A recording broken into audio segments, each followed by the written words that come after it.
عبش حاجة اسمها قسم مطولة. الآن ما عبش حتى تلفون، قد التلفون في خدمة الذكاء الاصطناعي.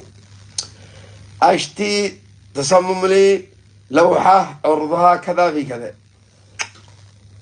غرفة 10 متر في 5. ليش ما تدرسوا الذكاء الاصطناعي؟ واحد طالب يمني دخل الصين بيدرس الذكاء الاصطناعي. هل قد في واحد فكر منكم يدرس هذا اللغة؟ تحداكم.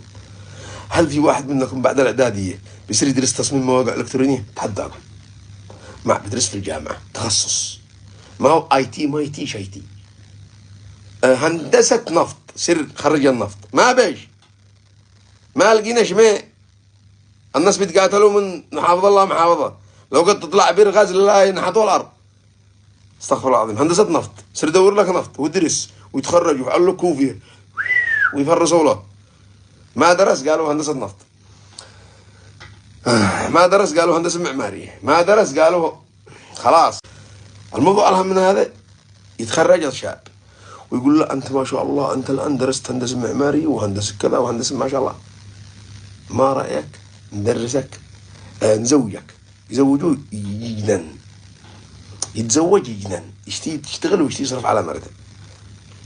الرسول قال يا معشر الشباب من استطاع منكم الباءة فليتزوج. ما الباءة؟ المسؤولية. ومن لم يستطع فعليه بالصوم.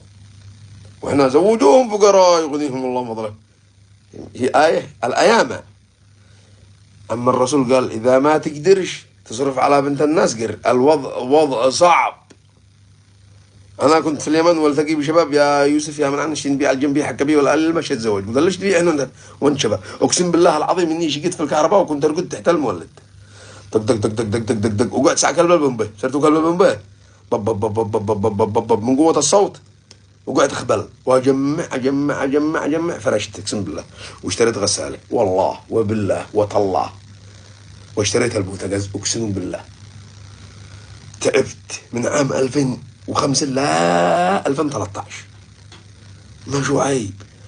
وحلفت من قلت قسما بالله العظيم ما اتزوج الا لما افرش واشتري وافعل وحدي. هو اخو الزواجه خلاهم يقولوا ما قالوا. اهم شيء هذا. لما انا اقول لكم تجربه خاصه. ابنك قبل ما تزوجه انت حتحنبه، والولد اللي حتزوج بين اقول له من الان حتحنب. اول شيء تثبت نفسك وتثبت اقتصادك وبصير ما عاد تفعل. هل درست صح؟ هل درست صح؟ ماشي. فلذلك اصبر. تعليم الصح اللغه